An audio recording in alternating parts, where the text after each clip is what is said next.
If I win stuff, everyone's going to be going, that match engine's broken. Like, don't use that. TJ's looking successful. Is there anything that you miss from the director of football, is it? Or I love transfers, but that's why I wanted to do this, because I was like, this is actually far removed from what I usually do. Man, that was so depressing, that show. Just when you think turn it around, it just goes again. Yeah, you're like, oh, do you know what? And it's so bleak as well. Like the people they talk to is like, this is all I've got. But at the same time, though, this is literally how we feel about FM saves. So let's keep on the old FM train, right? Let's try and do a full episode just on FM. And we're going to talk, and we won't, I know we won't, but at least let me signpost that we might, right? Hello everyone, welcome to another episode of The FM Show. I'm your host, Tony Jameson, joined as always by the one and only RDF Tactics, aka Aaron Falloon. We've got Mr. Maggio with us also, and we have, making their debut on The FM Show, a wonderful special guest. Everybody say hello to Clayts. Clayts, how are you, pal? Are you well? Yeah, I'm very well. Delighted to be here. How are you? Excellent, very well indeed, very well. We should say you look incredibly relaxed in your new pad. You've got a lovely light there. You've got a fantastic row of football shirts, and you've got a proper sort of like chilled out vibe, which the audio listeners are just not going to be able to appreciate, to be honest. Yeah, no, I'm very chilled and relaxed. It's life's good at the moment. Yeah, I'm going for the chilled vibe, I reckon. Excellent. Well, we need to start talking about things that are good. Chilled vibes. Who we're going to pick on, Aaron or Sai? Which one is the most wound up this week? Aaron, how are you getting on? Well, I'm not wound up. I remember a few episodes ago we spoke about the match engine mod, and I haven't tried it out. I'm still not going to try it out, but I have seen is it eFootball or PES? I don't know what people call it now. I've seen a mod where it's called Football Life, and they've basically turned PES into Football Manager. So it's basically like a Football Manager version of Master League. I don't think you control it. I think you still just have to watch it like a normal Football Manager game. I'm so tempted to try it out. So tempted. But I've got that issue where I'm just going to play it. I'm just going to instantly compare it to FM. I'll be like, well, my left back's not inverted. It's not really FM, is it? Straight away. But yeah, I'm toying with the idea of downloading that and playing it, having a go. The people that made it, the name of their company sort of weirds me out though. It's called Smoke Patch. What is it? A Smoke mod? Patch? It's like a smoking cessation. Is it or Pro Evo? Yeah, they've modded it to basically a whole new game. It just looks like Is it out as just a demo at the moment, or is it fully out? Because I don't know if it's the same one I'm thinking of. Because I looked at that as well. I was like, this could make. It could be really good fun. Video on it. Yeah, exactly. yeah, it looks like So I think it might be the. No, I think I'm looking at a full patch here. Is it the full thing? It's not that. So there's a game called Football Life Simulator. That might be the one you're thinking of, Clayts. Might be. Is that the one where you can go to the gym and stuff? Yeah. Myself and Stinger have played that one. Yeah. Okay. Is that just a demo at the moment? Yeah, that's just a demo at the minute. Yeah. It's kind of fun actually, but it's there's a lot of AI and stuff in it. Is that questionable? But it's good fun. Give it a go. I did also see the EA. What is it called? FIFA Manager? What's the old one? The EA one. Yeah. There was a FIFA Manager. Yeah. Yeah, you can get a 2025 update. I saw for that actually. Yeah, because I played Premier Manager 0102, I think it was. I did a video on it a couple of weeks ago, and the amount of people then in the comments down below saying, "Go and play this, go and play that," and I'm like, well. They're not actually that easy to go and play a lot of these games, but that one apparently, that's got the mod for like updated to these days. I might try it. How's the new match engine actually? Because you have tried the match engine, and we got called out for not having tried it. Well, I got called out massively for trying it and just sort of saying it was a bit mid, which I feel like is a fair thing to be able to do. Like I've actually tried it. I did a video on it and I said I was going to rate them. I tried them, but just for a couple of games, and said I haven't really tried it for long enough. So from what I've seen so far, it's about a 6 out of 10. And then I it was actually the people who made the mods or did the mods in the comments saying you didn't play it for long enough. How dare you, basically? And I kind of went, that's what I said, isn't it? That that's what I kind of just said. probably need to play it for longer to see loads of differences, because what I've played so far, I didn't see loads of difference until you get into the insane ones where it's like they've actually, you have players like shooting across the sky and things in it, which is wild. But I'm not sure how long. I think you could play maybe one game of that before you're like, I need to actually stop this. So yeah, basically my opinion is I haven't really played it enough to form a solid one. People seem to love it, and then there's people who seem to just think it's not that different. I think it is. There's a lot of the things, there's a lot of placebo effect about it anyway, I think. And if you go in thinking, oh, there's all these differences, you're going to see more differences. Whereas if you go in thinking this is exactly the same, you're going to see it as if it's exactly the same. If it makes people feel like they're playing a fresh game and people enjoy it, then all power to them. It's kind of how I feel about it. But yeah, for me, I'm like, I didn't dislike the original, the default actual match engine anyway. I feel like that's one of the stronger parts in the game anyway. So yeah. Yeah, I think it's got to be. I'd rather like the match engine was visually better, not rather than the actual engine. Like the match engine is fine; it's the graphics engine I have more of a problem with. Like I said the other week, I was going to try it myself and like put a video. I was surprised no one had done it because you were about like 2 weeks after it dropped, weren't you? And I think Zealand did one, but it was like I looked at it and I was like, it's not actually. It doesn't look that much of a difference that I would notice. And I even look at the normal match engine sometimes. I think I noticed a new animation the other day that I'd never seen before, and I was like, there's still things in here I've not seen. Like honestly, a player doing a skill move. The way you approach looking at it, if you actually go into things looking for specifics, I think you'll see things that are different. And I think that obviously when you make tweaks like this, it just amplifies all of that, doesn't it? So yeah. Yeah, one of the things that stopped me from playing it is just like, if I win the Champions League, it's just, I don't know if I can feel like I've achieved it or it's not on the original. I don't know what this engine has done, if it's increased my chances or anything like that. So yeah, I wonder if any viewer or any listener has tried it out and can tell us in the comments. Yeah, I think that's also a thing. When we've now put in over a game cycle worth in this engine of like trying to do things your way and knowing that if I do this is what's going to happen. Changing it is a fresh approach, but it's also, like you say, you're like, would that have happened normally, or did I just get lucky with that? Like, was that the engine that's made me? Was that the tweaks that have made me win that game, or was it because of what I've done? And it's actually a nice thing sometimes to just know where you stand, isn't it? Yeah.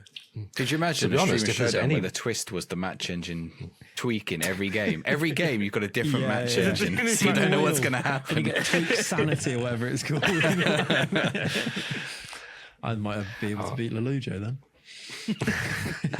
I was going to say, if there's a match engine that makes winning in Football Manager a thing, then sign me up, because that's one of the things that I'm keeping away from at the minute. Is I don't want to do anything that risks ruining the game. And like as Aaron says there, if he wins a Champions League and everyone's going, oh, is it the new match engine? Everyone would know for a second if it works, that's what it's going to be like. If I win stuff, everyone's going to be going, that match engine's broken. Like, don't use that. TJ's looking successful. Yeah. I think I saw that goals. So there's a lot more goals scored, and it only applies to your matches, so it doesn't like apply the same engine to the other matches that are happening. Whether it does or not, anyway, I don't know. I think it depends on if you go on holiday or I can't remember what the rules are as to what counts as a simulated match and what runs with the regular rules of the match. Someone will know out there. Yeah, I guess fair play to the people that are trying to offer something new, but 100%. It's just not for me. Yeah. Well, that's interesting. We've talked about Football Manager at the start of the podcast this week. Normally, it's left right to the end, and everyone we've covered, topics like what we've had for our tea, have we bought trainers, that sort of thing. But hey, get the Football Manager content right at the start. So, right, Clayts, what have you had for your tea? Let's do this properly. What did I have? I had it earlier actually, because I had to go and pick Cat up from the station. I had some rice, just chicken and rice. It was really quite. Yeah, no, it was fine. Okay, excellent. Should we talk? Let's keep on the old FM train, right? Let's try and do a full episode just on FM, and we're going to talk. And we won't. I know we won't, but at least let me signpost that we might, right? We might. We won't. Leave me a comment down below as to what minute you think we're going to go off topic. Right. Let's talk current save. Clayts, let's talk. And I double checked the pronunciation of it before we start recording. Catanzaro. Yeah. Let's talk about it. It's the most I'm pretty good at getting into a save when I play a save, but especially like when you do like, I don't know, a YouTube save is very different to a Twitch save, and the way that you approach it, especially and compare that to an offline save, you kind of have different feelings towards them. This is the most invested in a YouTube specific save I think I've ever been in, where it kind of, when a Football Manager save takes over your life, this one did that to me. And it was, so we did a youth academy challenge. Well, I did my own version of a youth academy challenge where I didn't quite do the, I didn't do I what saw the, the tweets. I was like, you've got to go to the forum to check the rules. Exactly. I had to nip that in the bud so early of like, this isn't based on what the forum said, because I'm like, just let me play the game how I want to here. No, Clayts, no. There is rules that have been written in stone. You must play the game this way or else. Yeah. So I was like, no, fair enough. If people like those challenges, crack on. Okay. But I'm saying it from the off. I'm not doing it. These are the rules that I'm playing by. Okay. Anyway, we did a Youth Academy challenge, a Youth Academy save, let's call it that, rather than the official Youth Academy challenge. But so I opened a mystery box and it was Catanzaro. They're in the Serie B. And then from there, it was just only being able to use the Youth Academy graduates. And it's just, I've done saves similar to this before without specifically doing it this way. But even just having to just refocus everything and trying to min-max things, but in a slightly different way to get the best out of the development of your players and things. It actually, without realizing it, played into all the things that I appreciate from a Football Manager save so much more. That it's actually the characters and it's the adventure and it's the storylines that you develop in a save. I was gonna ask, do you appreciate the average players more? Oh, Because obviously, so much more. Yeah. Oh my god, this boss is 12. You have to, right? You have to. What's that? That's my boy. That's my boy. Yeah. But yeah, no, 100%. But it also, I think you get so used to like the way that I play as well. It's that, that player can be improved on. Let's go down the road of recruitment. You can buy a better player, and you can put it. It's just on paper. It's like there's a better player than him because I can see he's got better finishing. He's got better this whatever attribute. Whereas having to play a guy that you just inherited at the start of the game, and you're like, he's rubbish, and I'd never usually use him, and then he actually turns out all right, and he actually does develop. And because of the way that you play this save, you go through it quite quickly because you're not messing around doing all transfers and scouting all those things, and you see them grow so much more, which I don't know, it focuses things focusing things slightly differently. And I've got like proper save heroes out of it now that have become such good so good because we've turned ourselves into a team that actually develops really good youth players. So it's good fun, and it seems to have captured an audience as well, which is always what you want to, and the views and everything have been really good on it, which obviously makes you feel very happy inside. But yeah, no, it's all good fun. Did you get the board on board with the? I didn't mean that sounds wrong. Did you get the board on board with like? Or are they like pushing for you having to make transfers? Normally, I guess in Italy, there's not much money in that kind of like Serie B and down, so they normally want you to make the most of youth, don't they? So what I managed to do, so I still got it now. I'm just looking at the save now. I'm in 2038, and one of my actionable objectives is to spend the original transfer budget, which I'm. That's the one I was hoping you didn't get. Yeah, he's definitely invested in the save. He's got the save open already. So it's here now. Yeah, just when you got a Football Manager save that you're not actually pressing continuing, but you're just looking at stuff. Looking around, you just have to look around. Yeah. It's like when you just go walking around in GTA just because you want to for a minute. I'm not going. I'm just going to go for a drive. Just abiding by all the laws. Yeah, that's basically. I love this song, and just change the radio. I love this song. Running errands that don't exist. So the board, I managed to get them to put some youth stuff in when I got a new contract, was the one time. So they offered me a new contract and I changed all the vision. They managed to go for it. Then they took it out again and then they put it back in again. So we got in there. Eventually we got developed the best youth system in the country, which I've failed every single year because they won't actually let me improve my youth facilities past. I think I'm like half. I've got it in my skin, so it's by stars. I'm half a star off perfect, and they will not let me. I've now got worldwide reputation. They still won't let me improve to maximize the youth facilities. So I don't really know how they want me to develop the best youth system in the country, other than what I'm doing. But yeah, I failed that one. But then in the board feedback, it's developed players using the club's youth system, and that's actually in there, so they're happy with that one. So it is good when the game sort of moves it around to suit the way that you're playing, isn't it? And it becomes a bit more dynamic like that. So other than the transfer budget thing, yeah, it's good. Yeah, I think we spoke about that a little while ago. I think it was when Mad was on and he was talking about the Region Air save. Yeah. And he's like, it's a brilliant way to play. I love it. It's fantastic. The game has no idea that you're doing this. And it just creates all kind of carnage and problems. So it's like, that's a fair point, actually. I remember that was his Newcastle one, wasn't it? Where, because I, at a similar time, I was doing my Hertha Brazil save. So made Hertha Berlin, Hertha Brazil, and only signed Brazilian players because the Bundesliga is so easy with the registration rules. Yeah. I could have an entirely Brazilian team, and I put it in beforehand so it was in the club vision. But other than that, the game had no idea that I was getting. Scouts were recommending me players constantly that weren't Brazilian, even though it was in our club vision. And yeah, it was just getting through youth players that weren't Brazilian all the time and things like that. But yeah, it's fun when you just do your own little things like that. Can you re-sign players that you sold?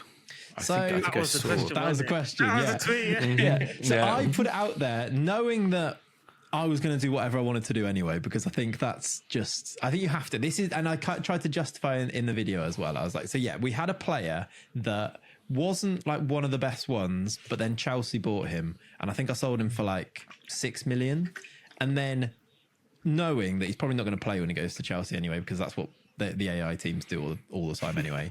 He played 3 games in 3 seasons and they released him. And I was like, this is narrative-wise, this is perfect now. He's gone away. He's the only one that we've like properly sold for big money. It's failed. What a good little bit of learning for everybody else at the club, that the grass isn't greener. Bring him back, bring him home. And then I was like, what are the comments going to think of this when I ultimately do it? So I put out a poll on Twitter and on YouTube and just said, this is what's happening. Do you reckon you could sign him back? And actually the votes were like 80-something%. Yeah, that's fine. Every comment of the loud minority was like, no, go to the forums. And actually, if you check section A of the thing, it was no. But which I get it, because actually that's kind of what I was asking. That is the question I was asking. I was like, what do you think in this? And it's okay for people to feel differently, but it was weird to see that everyone who didn't leave a comment was like, yeah, that's fine. Yeah. And then everyone who felt the need the passionate ones were like, no, you can't. But I did it anyway. It's story against rules, isn't it? Exactly. Like, do you go for the story or do you go for the rules? I think it makes a nice story for him to come back. Exactly, 100%. I think sometimes the rules, in my case, the rules killed my save. Because I was doing the youth only as well, but this was because obviously on Twitch, so I'm showing off. It's like, no, strict rules, blah. And then in Spain, you've got the release clauses. So I didn't expect my goalkeeper to be good. It was like, I have to play you because I've got no other goalkeeper that I can play. And it turns out he was actually developing quick, and then Ajax has activated a silly low release clause. And then same thing, they just didn't play him. And then I'm like, we saw it, chat. I was like, chat, he's transfer listed. We've got all this money that we can't spend. We might as well just bring him back. Everyone was like, no. I was like, all right, fair play. But it killed the save because we could never get a good goalkeeper after that. So all the goalkeepers are bad. So it was like any shot was going in. It was like every season was playing. It's like, we know we're going to concede. We just have to outscore the opposition. Whereas that goalkeeper, we was winning games like 2-0, 3-0. It's like, oh, we've got a chance to get in Europe. As soon as we sold him, it was like, no matter what's happening up front, that's always going to be an issue, because like the handling 9 in La Liga is just not going to work. I got like relatively lucky on keeper in that he's bang average. Like he's well, maybe just slightly below average, but I'm looking at him now. He's played 439 games for me.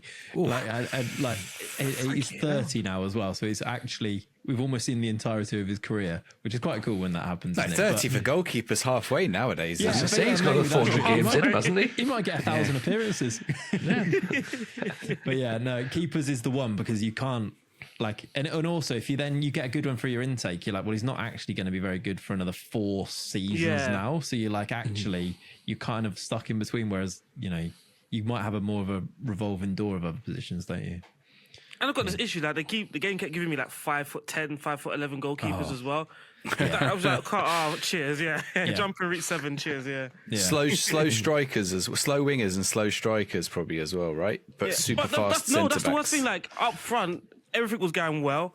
Defenders and goalkeeper, it was like I was starting to get midfielders and retrain them as defenders, which that was partly fun anyway. It was just the goalkeeper bit that was just like, this is a killer.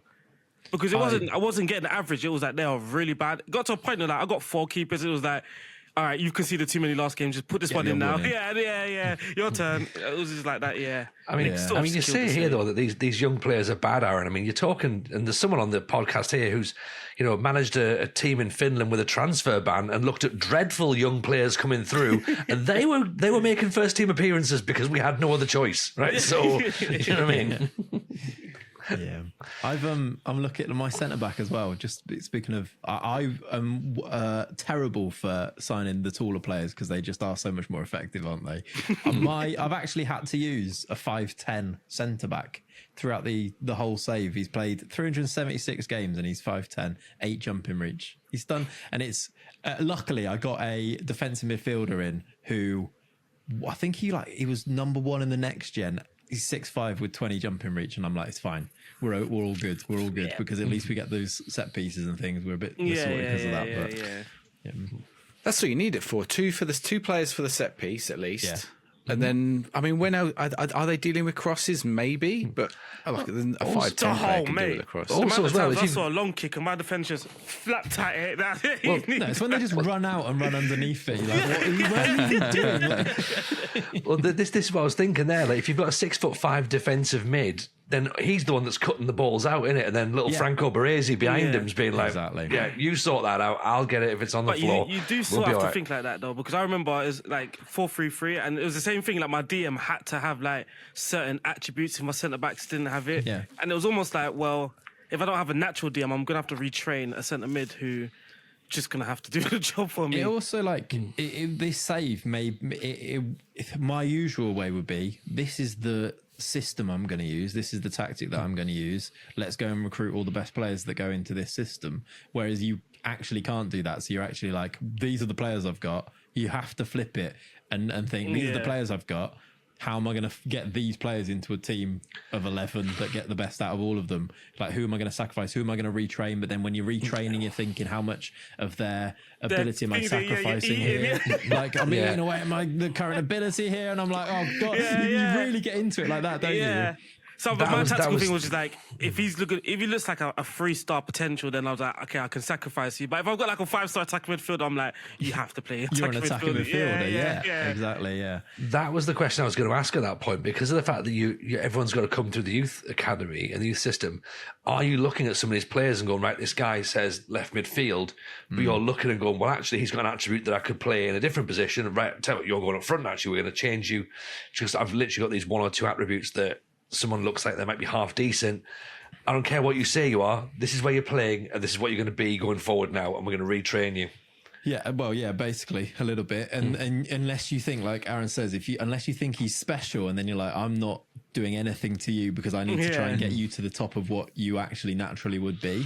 But yeah, also I think the way that it worked out for me is that quite quickly we got a team of 11 that had come through, and because that team of 11 had played so many games, they actually got to a level that was going to be quite hard for other players to get to unless you then played them loads. So you're like looking, you get to a point where you're looking for special talents coming through, and then the rest of them can kind of make up the numbers a little bit. And the whole transition between the players that were already at the club and the youth intake players was ridiculous. Like, I had a 38-year-old defensive midfielder that couldn't run anymore, but I was like, he has to play still because I haven't got anyone else that can do it, and he's going to have to make up the numbers.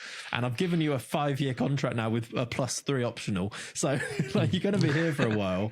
But yeah, you kind of I realized that just game time and just playing loads of games is the fastest way to get them to where they need to be. And once they got to a level where they weren't holding us back, it then got the next players that came through had to be really quite special to dislodge them because they didn't have all those games in the bank. So that transition period, you just got to accept within yourself, like, this is a transition period, like, you've got to accept the negative results because, because those guys have got to get game time, and we had that issue as well, like, you've got to have game time. Usually when you're Arsenal, right, you're like, all right, Wolves at home, I can drop players here. Yeah. But with this, it's like, no, I can't drop players. There's no such thing as dropping at this point because I need the 3 points. So, but if you want to give game time to young people, you've got to have this transition period. You're like, all right, we might actually be sacrificing some points here, but these players have to get games. Just when you're dragging them onto the lineup and you're like, he's half a grey star. You're like, cool. That's not good. Also, because of the the overall quality of the team, every intake looks like it's a golden generation. Oh, I made that mistake myself. I've won the lottery every year. Every year. And then they come through, you're like, he is not good. On Twitter, I was like, how are you doing this every year? I was like, I don't know. It's just happening. I knew obviously why it was happening, but I felt like the real need to try and over-explain that to the audience as well, because I thought they'd be watching it going, he's done something dodgy here. How is he getting a golden generation every year? And I'm like, it's because we're rubbish, because the players I've got are actually rubbish. That's why. And look, we're finishing 13th every year. That's why. I didn't think about it this time. I just thought I was here lucky. Oh yeah, well the first three I was like, we're made, because actually I got a player that is now like in the first one that is my captain now, 406 games. And I was like, we actually won the lottery. He's brilliant. I look at him now and I'm like, I think he's probably quite average, but you just played him that many games, don't you? So yeah, it is just a different type of save. It's good fun. Are you adapting your tactic based on what comes through, like in the roles and the positions? Yeah, to an extent, like keeping it quite generic so that actually players can fit in quite easily. Like if you're a defensive midfielder, I've got a DM on support. So it's like actually you don't need to be too specialist in these places to play in these positions, but a little bit, right now we got two really good strikers and I just couldn't really play with two up front. So we've got this asymmetric thing where we've got an inside forward on the left and then a poacher and an advanced forward still through the middle. So basically to try and accommodate those two good strikers. How different have you found it compared to the director of football saves, which you normally do? Like, obviously they're very recruitment focused. This one clearly the absolute binary opposite of that. Yeah. Like, is there anything that you miss from the director of football? Is it, or?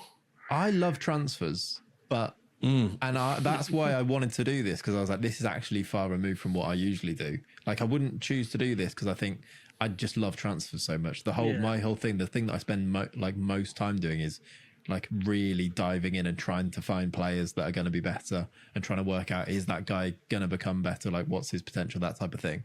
So it's just the opposite. Like, when you say how to do it, is the opposite. In that save, you just spend your whole time hoping that the assistant managers do it like winning is going to win games. You don't even look at the tactics because like, it's not on me. You don't even look at like the results. You kind of just breeze through and you're like, well, he's done all right. And then you're just looking for upgrades constantly on players. Whereas this one, it's the opposite. The amount of notes I've got on my phone on this one, because you like to try and remember, it's so many new players and you kind of have to treat them all as if they're important because they might be. But the amount that I'm forgetting who I've got. Like, I did every season, I did like a proper sit down where I did a squad audit. And how this is going to annoy you. A comment was like, you missed a real good opportunity to call it a squad it. And I was I haven't missed an opportunity. That doesn't work. But now it lives rent free in my brain every single time. It doesn't work. Squad it, boys. I'm doing my squad it. It doesn't even work. So yeah. And you know what? In that universe, I bet that the following season, your in-game character manager calls it a squad it, and all your squad look at you and just go, "Fuck's he on about?" I think I did it. Even with that, I didn't even reference it. I think I went, right, I'm just going to do my squad it now, and as in, like, there'd probably be people who didn't catch it the first time. I'm not gonna lie, it's just totally sounding normal. Like, now it's just sounding normal. It just sounds like a thing. It sounds like a crap app that you'd get like advertised between. It generally sounded so bad when he first said it, but now he's saying it in sentences. I'm like, you know what? Yeah, so every season I did my squad it, I just like write down players that I think are going to make it, sorted out who was in which squad, and then you go from there. I recommend a good squad it every year. Well, this episode is brought to you by Squadit, and we can give you 20% off Squadit using the code Clayts. So Clayts20 gets you 20% off at Squadit. It does sound like if you're trying to get your five-a-side team ready for goals or something. Have you signed in on Squadit? You might be onto something. I'm going to check this now. You've got a good idea. Just design the Football Manager app, right? Yeah. We've done it. So you know how FIFA has those apps where you can design your... Yeah. We might be onto something. Well, or even like getting your Fortnite crew together or whatever. I mean, that's it, isn't it? Just it doesn't exist. The name's not out there. Well, 27 minutes, by the way, if anyone was interested from the start of the podcast. 27 minutes. That's the moment that we went off tangent. I'm going to make a logo. Yeah. Hello, dragons. I've got. I'd like loads of money for whatever percentage of this company you want. Yeah. And then maybe in FM27 it'll be in as well. They'll use the squad. People will use the squad planner for that purpose alone. Out, the squad it's in. So squad it's in. I've looked up. Squad it is a thing. It's about how to understand Italian to English translation. So maybe you do need it. For your sake. Wow! It's all fit. It's all coming along. Yeah. It's some big data thing to do with Italian to English. Interesting. There we go. We're not sponsored by Squadit. I don't know if it's any good. We are because we're the founders. So I mean, you got were you going to do a youth save anyway?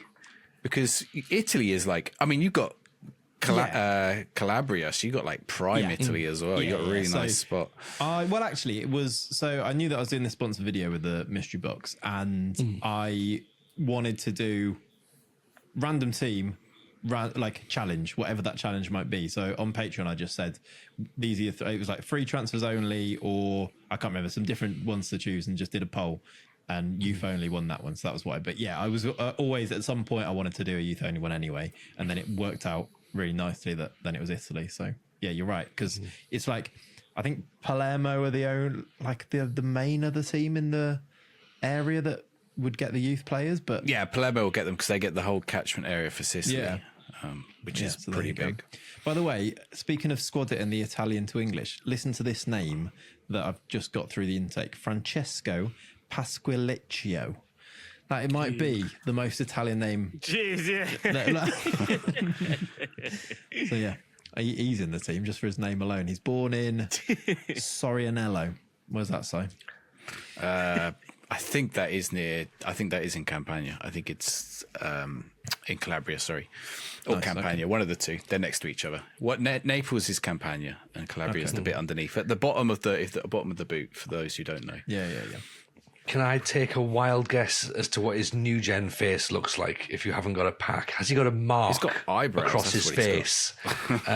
Some triangular eyebrows, and either a mohawk or the biggest blonde hair you can possibly have. I love that, the big curly thing that they've got. No, he's actually got quite his eyes aren't looking at me straight, and he's got quite a flat sort of quite Hitler hairstyle. Right? It's maybe the best way I could describe it. So.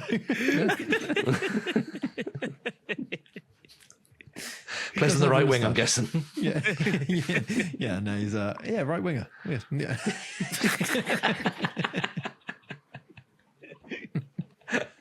Add him to the squad. Straight in the squad. Yeah. He's always nice. 50 pence in straight away. Yeah, I'm here. Don't worry. Oh dear. Where are we going to go? I guess the whole thing with youth only then, it's not too dissimilar to what you were doing with Bilbao, is it? But it's a bit more. I mean, is it more restricted? It's not more restricted. At least you had the option of actually being able to go out and look for Basque players, weren't you? Yeah, I could. Well, because even though Clayts can have non-Basque players, he's not going to get non-Calabrian players. He's not really going to get non-Calabrian players. Like anyone who came through the Bilbao Academy would be Basque. Or have you got one? I've got Thomas Evans, who is born in Aberbargoed, Wales, and has now played 318 times for me. Came through my Thomas youth intake. Evans. Right, Thomas Evans. You couldn't make a more stereotypical Welsh name. No, the best thing Open mind, see if I've got is any. that I've been using Midjourney to come up to generate new gen faces, and he made him look a bit Welsh, etc. One of the comments in the first video he was in was like, he looks like he's caught the sun. So every video since then I've just made him more and more sunburned with sunglasses, white marks on his face as well. Out for 3 weeks with sunburn. Yeah. Could be quite good. Yeah. I don't know. Yeah, he's looking very. I'm going to send it to you, Tony, just so you can see it. I like the fact that you mentioned about the Welsh and Italian thing, which I know might sound like a weird thing, but I managed in Wales just before the pandemic, and I had like a Welsh save going, and I was at Barry Town, and I didn't realise I was getting loads of Italian players coming through until like sort of some Welsh people were like, yeah, there's quite a large Italian community in that area. Yeah. So I was like, are we genuinely just getting like a whole bunch of Italians coming through? It felt like cheating in a way, because I had like this like team of average players, and then literally the fact that they were Italian, I was like, well, they're clearly the best players ever, because why wouldn't they be? They've come Is that written into from the Italy game to Wales. into the intakes? I think it is. I'm So trying like, to find yeah. my. the Barry find my- Town would get more Italian. Like it Are would they would Aberdeen. affiliated? Get more Oh, that's Way or amazing. something. That is incredible, by the way. I'm pretty sure I used to get like Eritrean or something like that. I was in it? Spain, and I used to That's get. interesting, because I know if you get an affiliate club, you have the line in the affiliate thing where it says you may see players pop up in your youth intake. So I went through and I got loads, and I've not really had any players come through, but I've got like Cracovia, I've got Sochaux, Standard Liège, but I've not really seen many of those new gens really. But yeah, it must be somewhere in the game, because otherwise there wouldn't be that many of them, would there? Yeah, mine's Shall we Gambia. just? I wonder if London teams get a more. There's your guy. Oh, nice. He does look like a Welsh rugby player, doesn't he? doesn't He's he? like a Yeah. young Welsh rugby I think he looks like a swimmer. Yeah, he's got a goggle marks jaw. as well, so yeah. Yeah, There's maybe some it's got a that. jaw though if you use Midjourney for the faces. That is one thing. All of the new gens in this team are model beautiful, because I actually put in as one of the lines in the prompt when I'm trying to make the faces, make him ugly, but it just doesn't work. It's that meme draw, isn't it? Like Yeah. the really chiseled one. Yeah. Do you think in London, if you have a London team, do they get a more multicultural background of players coming through than if you're like Torquay or something? Oh, for sure. No. Oh, yeah, would- no, you do for sure. Yeah. You do? Yeah. I wonder if you could go into the editor and find out where that was, like in that part. Like, what is it? Like, where is that coded in? Because I mean, that would have made your her for Brazil really interesting. yeah. You could have done Well, something like, I mean, maybe that is the next thing. You could be like, hey, we got a Brazilian contingent in. There is I'm a, not there's a sure if Croatian you team can- in Australia. Only Croatians, Australian Croatians. I forget the name of it, but You need to find me the name, because that sounds like a video. yeah. I think there's an Italian one and there's an a Yeah. Croatian one in Australia. I've got one of their shirts here somewhere. You know, it's there's great. the- Bedford as well. there's Bedford the as well Welsh is one of the team largest in- Italian communities. You know the Yeah. Welsh team in Argentina as well. Yeah, That's that's another one.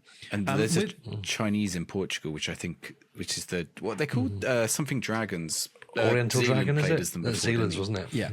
Yeah.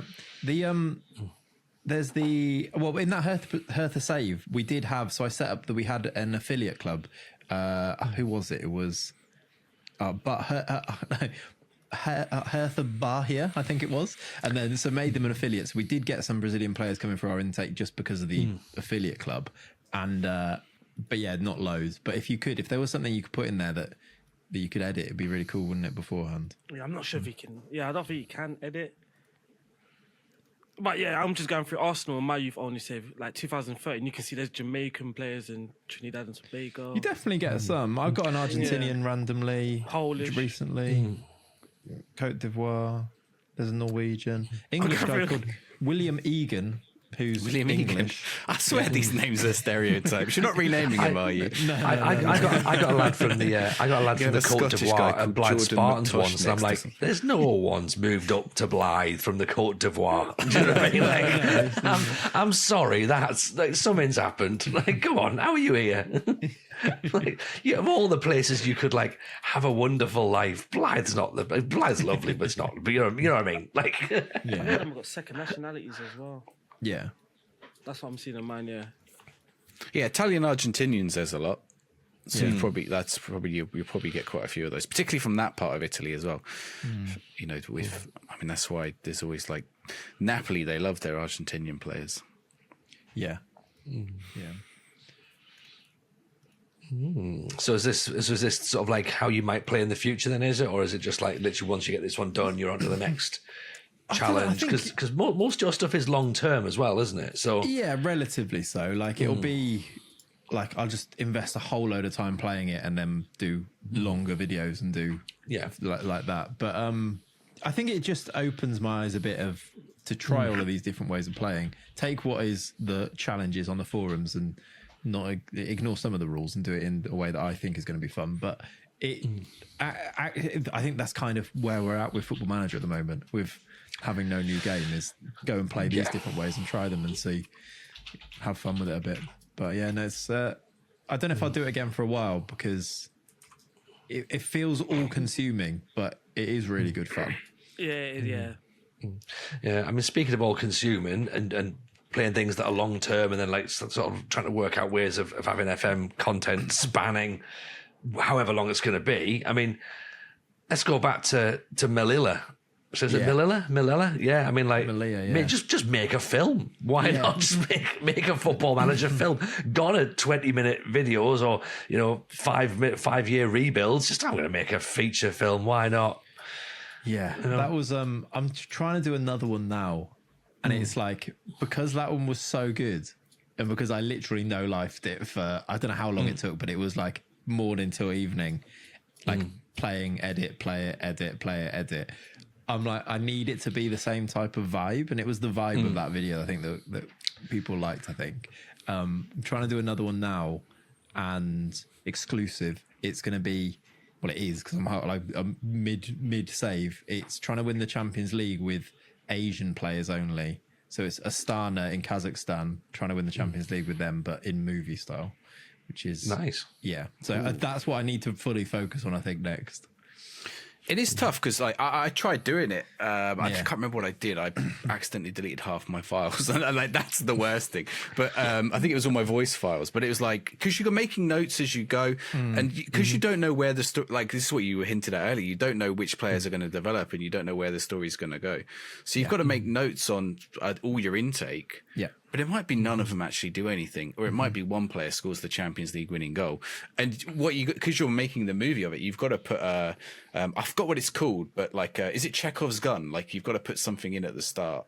Be like, hey, this player, maybe something like, set up the audience to look at this player, and then later on, that player becomes a key factor. Yeah. Like, because you can't focus on all 30 players in the intake, and the audience would lose interest. So you've got to make something around that guy in that early part. But you don't know yet when you're doing the save. You don't know what's going to happen. You have to like it's so much of like recording now in the moment as you're there, and then it's like playing through and then be like, actually I need to go and re-record the way that I talked about this so that it fits what then happens afterwards. Exactly like you say, otherwise things just don't tie together, and it's notes. It's just loads of notes as you go through, and it's loads of save points in different places, because you're like, I might need to go back to this bit and I might need to do that, and it is a lot.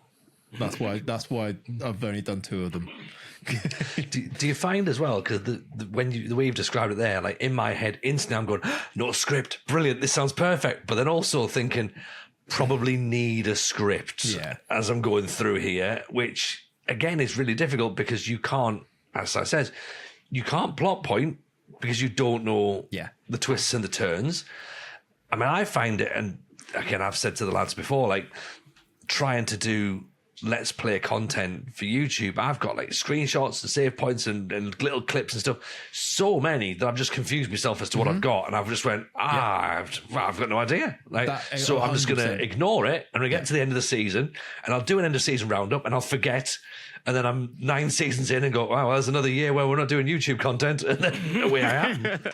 No, and that feeling of like, I don't even know where I am now is so real. That is 100% it. It's like trying to be you, and also there are times where you're like really into a save and times where you're not into a save, and if you're not into the save, you just forget all that stuff. Like that movie now, that Astana one, it's been a few days since I played it, and now I know where I need to watch what I've done so far, so that then I know the story, my own story. I need to know where I'm at with it to then carry on telling the story, and even when I'm playing, I don't just like all these things that I put in, like you say, of like, I think this player could be quite good in the future. Like if I hadn't watched it back, I then just wouldn't play him, and he'd turn out to be rubbish. And I'm like, well, why was that even in there at any point? Type of thing. It's exactly what you say. So, yeah. And I guess you've then got that flip side as well. If you're just enjoying the save so much, you almost then miss certain points because you're like, oh, we're having a brilliant time, and it's only the next day. You're like, actually, that match was really important. I need to go back and get something sorted for that. So yeah, my way that I think you have to like almost sacrifice a little bit with that to be able to make it work. The way that I've kind of done it recently is to have like this one, the Youth Academy one's quite simple because the point where you talk about the save is quite easy because you do start of your season where you do your squad it, you do your intake preview in January, so you have a look at how the season's gone so far there, then you do that next little bit until you get your intake, then you go through the intake, and then you're at a point where you can see what's going to happen at the end of the season, so you go and do the rest of the season. Then you've got like 4 points per season, which kind of fit in with the story's simple enough. We're doing youth intake, so we want to look at the players that are coming through and how the players that we've got are doing. Whereas if you're trying to make it the bigger production, you try and make it with all these little storylines, which Football Manager does have. The more you try and do that, you can overwhelm your stuff with all these different points and all the different storylines. Yeah.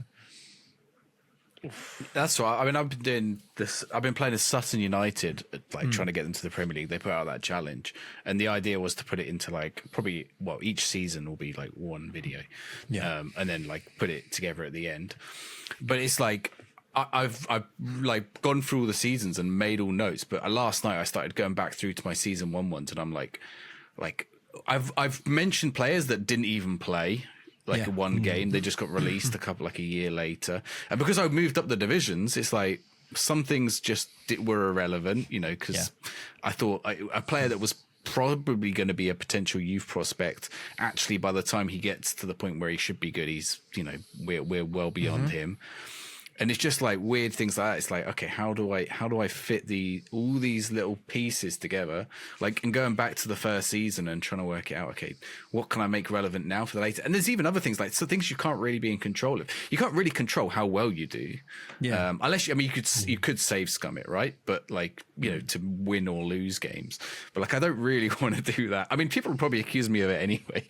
But it's like I almost did spoiler, I guess, too well. I've gone all the way up to the Premier League, and I'm like, actually, I mean, that's boring, isn't it? I've just done well the whole time.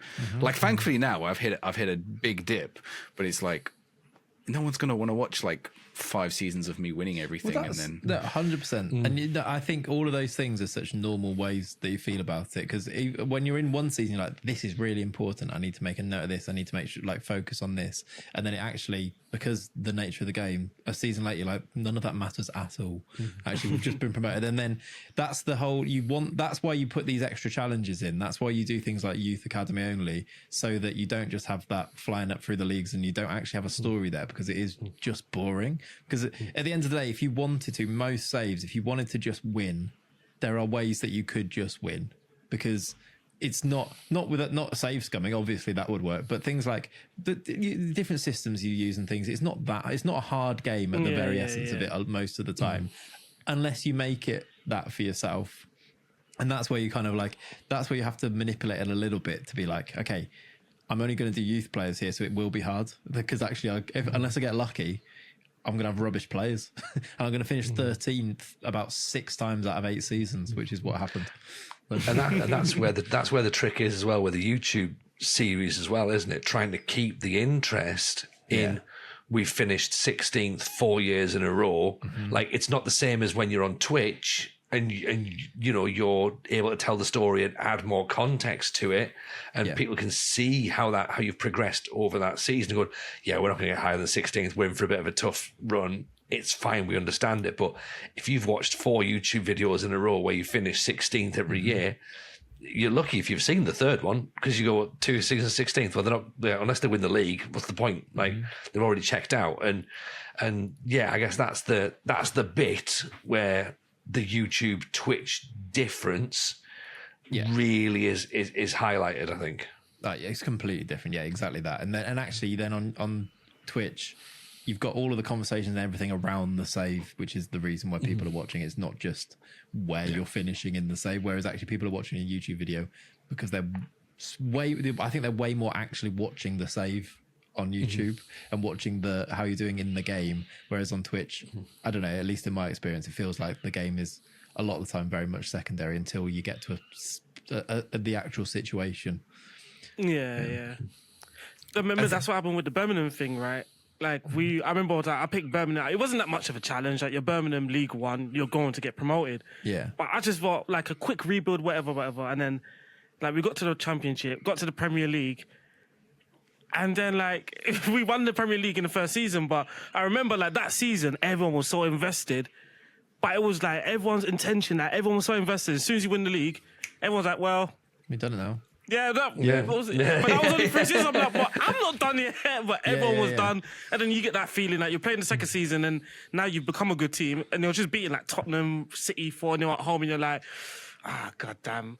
Because now you're just really trying to chase the Champions League, which your season can be actually over in March. And you're like, you've got to do all over again. I'm like, I'm not doing that. So we just left it there. But sometimes you can achieve a lot too soon and that just sort of kills the thing, There's definitely moments, isn't it, where you can, as you say there, like everyone's sort of invested. We're going up.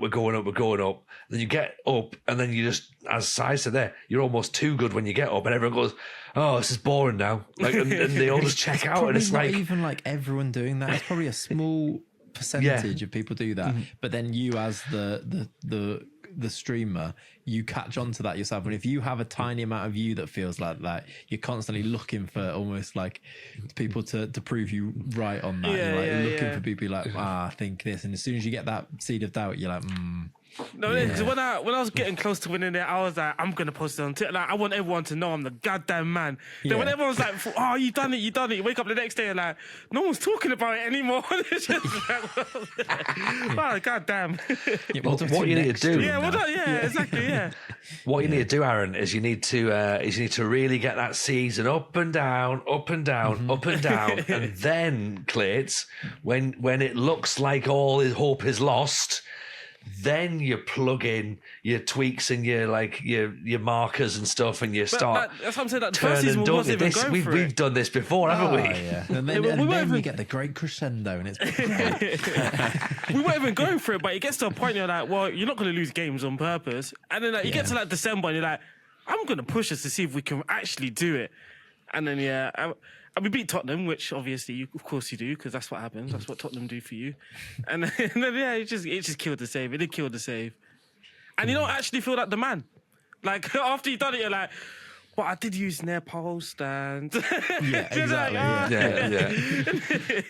4-2-3-1 it was as well. So it's just like, Yeah. I think it's not just in real football. Wrexham are going to have a real problem with this, with the TV show. They actually hit gold in the first season when they didn't get promoted, right? They lost in the playoffs, or I don't know what they did. I think they lost in the playoffs, right? But then since then, it's like promotion last year, promotion the year before, and then now this year is going to be a promotion again, probably. And then it's like, and then one of two things is going to happen. They're either going to get relegated or they're going to plateau in the Championship because they haven't really got the money to get to the Premier League.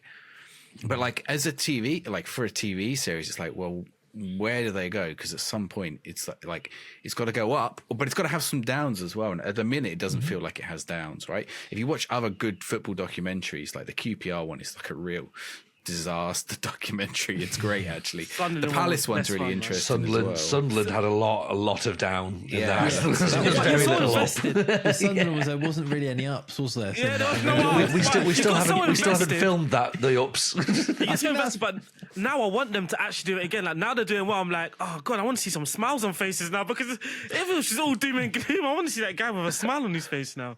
Oh man, that was so depressing, that show. Just when you think think that's turn my it favourite around, one. it just goes again. Yeah, you're like, oh, do you know what? And it's so bleak as well. Like the people they talk to is like, this is all I've got. And it's like, But at the same time, though, this is literally how we feel about FM saves. Like there is moments like that we've all been invested. I mean, I've been on this podcast, God knows how many often saying, you're right, saves going badly. I feel like this is the last time we're going to be talking about this team before. And it's exactly the same as if it was, Sunderland till I die or whatever. And you're the bloke sat in the pub just going like, well, at least if the White leaves, I'll have one less thing to worry about. That sort of thing. I can just focus on hating my football team, like that you've been in that moment. Like even when we did the Newport save, there was moments during that I was like, oh, we've lost this, like we've properly ruined it. And we told a story. We literally told a story with that, and then it was as low as it could possibly be until, as I say, you came in and we just cranked everything up, and we said all along we couldn't write that any better to get, was it 12 wins or something in a row, and then to win the playoffs on the last night. That was just, it was literally, that's how you'd make cinema. That's how you'd make telly if you do it that way. yeah, no, it was. We were even like talking about it during the stream, weren't we? We were like, this is exactly the way we want this to go. And even when we were like, well, I was like, we had that last game to play. Do you remember? And I was like, we can't play this game because there's a chance we ruin it here. Like we can't play this. You need to play this tomorrow. But it was good. Yeah, that was definitely a decision of like, well, do we let Sidwell play, given his record wasn't brilliant and mine wasn't brilliant, or do we sort of like roll the dice? And as you say there, we ended up with like 1 point, wasn't it? We needed to get into the playoffs, and it was like, if we lose though, we have nothing tomorrow. Yeah, and then if we go tomorrow and then Steve and I are there and we lose, then we've got nothing. I can't believe we drew. Honestly, the pressure in that room was just like, we drew, we just scraped through, and then the playoffs was perfect. But yeah, I mean that's literally buying into that save, isn't it? And that moment. Yeah, 100%.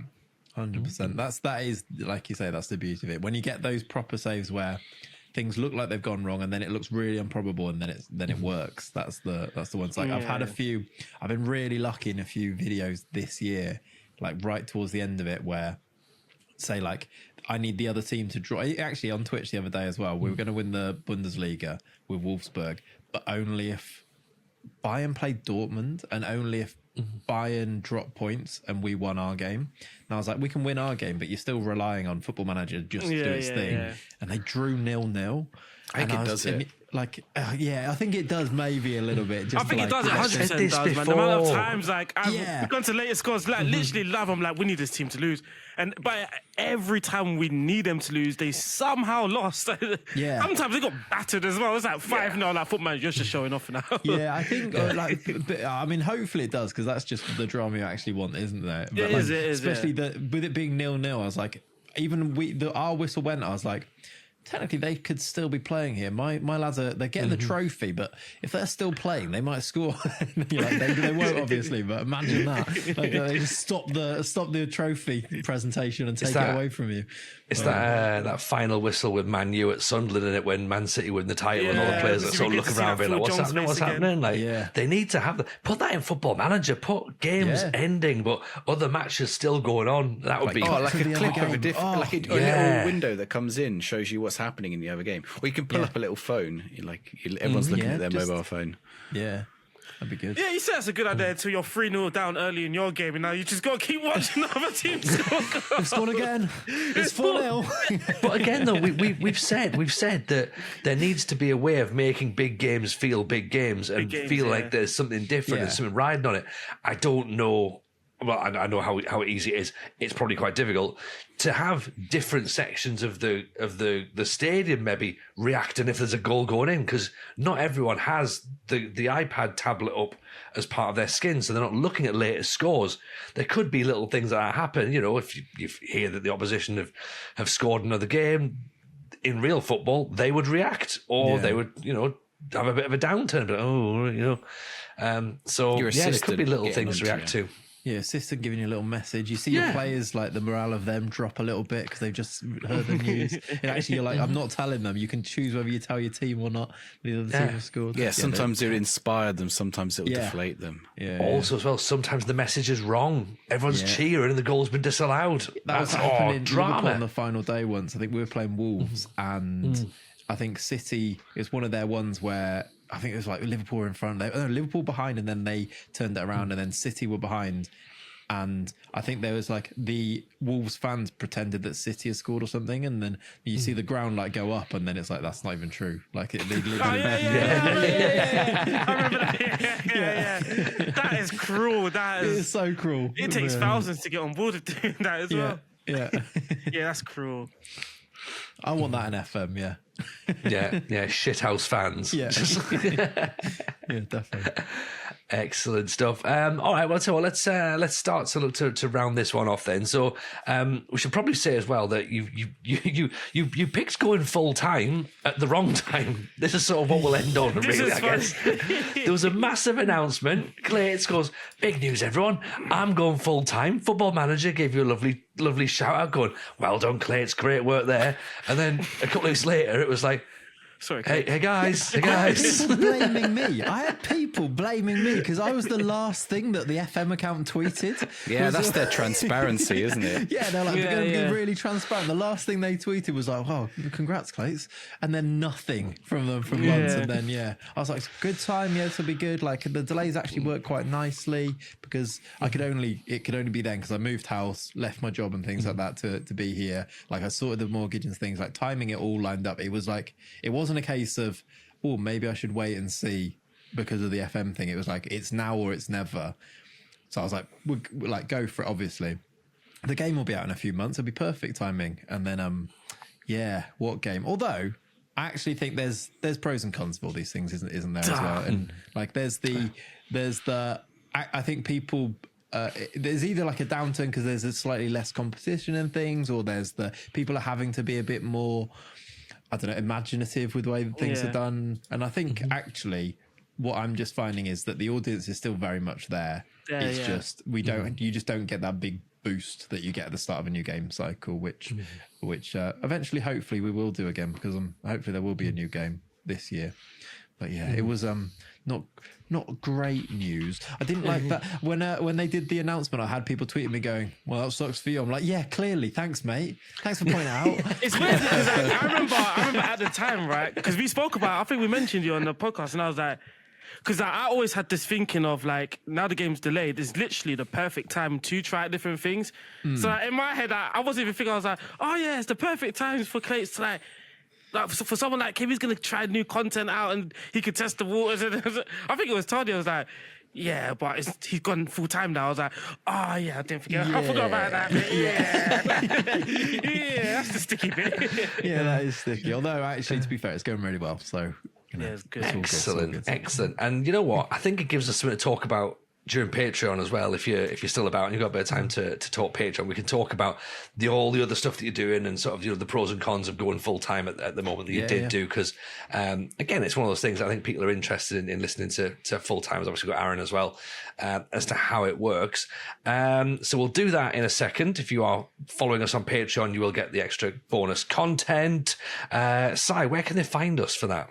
On Patreon, patreon.com/the FM show pod. It's good. Yeah. And Aaron, if they're going to do social media, where's the social medias? The FM show pod on X, TikTok, Instagram, and Facebook. Blue Sky. Are we on Facebook now? Mr. Blue Sky, please tell me why. I don't know. You should know every week. Do not say Blue Sky. We didn't. You did. Yeah. This is a you thing. Like you set yourself up. I said it. We don't call it X. You do. Just so you go, He's gonna let's go give it to you. Like, it's just you does that, right? We should say as well, Si, speaking of things that are slightly different and doing some new and interesting ways of playing FM, do you want to talk the FM tournament very quickly? Sure. And then again, we can expand upon that as we go through. Certainly, yeah. The plan is, well, I guess by the time this episode comes out, we're going to be getting close. But we want to run the largest FM tournament, single one tournament, not like across 3 tournaments. They had X number of people. I don't know what the biggest one in one tournament is. I think someone might have done 128. So we're going to go for 128. We got like 50 people signed up already, but there's still plenty of time. And it's just going to be anyone can enter. You organise the matches on your own time. Come join the Discord because there'll be details in the Discord. The seedings and everything will be done on a website called Challenge with an O. But come join, and that'll be a lot of fun. Squad It would have been a good name for that. Actually. Yeah, it would have been good. Squad It would have been great. Yeah. If you log in via Squad It, right, you actually get first round pick. So just saying, sign up for Squad It. And again, that reminder, it's open to everyone as well, isn't it, Si? Yep, it'll be in versus mode. There will be a pool of teams, which I guess we can say what the pool of team is going to be now. I mean, this isn't going out for 2 weeks, so why not? We're going to do Serie A teams. So you've got to choose a Serie A team that from the normal database. So we felt like that's quite a balanced set of teams. There's not like one that stands out more than the others. Particularly like a season or two ago, the Serie A is, I think there's 2 points between the top 3 at the minute in Serie A. It's really tight. And then, even AC Milan are down in 9th and they've got like 2 or 3 of the best players in the league. So I think certainly like Serie A is a fun one to do. So we're going to do it with Serie A teams this time. Mad Scientist and Mr. Teeny suggested maybe if this one's a second time, we do with retro teams, which could be a cool thing to do. They might have to send us the retro teams, but that would be an interesting experiment to run. So yeah, come get involved in that. Content creator or not, doesn't matter. You can film it, you can not film it, you can just come. It's just for fun. No prize money or anything like that. Just vibes. Yeah, there you go. That's what it is. So yeah, come and get involved in the challenge. Clayts, if people want to find more of your work, where can they find you? Search Clayts, pretty much. I think it's Clayts FM on X and then Clayts everywhere else, I think. But you'll find me. Look for my face. Yeah. Or just find the links in the description. Do that as well. Or search for Clayts' face. He hasn't got suntan marks on his eyes when he takes his glasses off, so that'll be cool. Right, Clayts, a pleasure having you on the show. We are going to lock this off now. We're going to chat Patreon. So if you are a patron, come and listen to it. If you're not, get yourself signed up. You're missing out. You can get a free 7-day trial. If not, £3 a month from there. But everyone, pleasure speaking to you. Take care of yourselves, and we'll see you all next week. It's all the best. Bye now.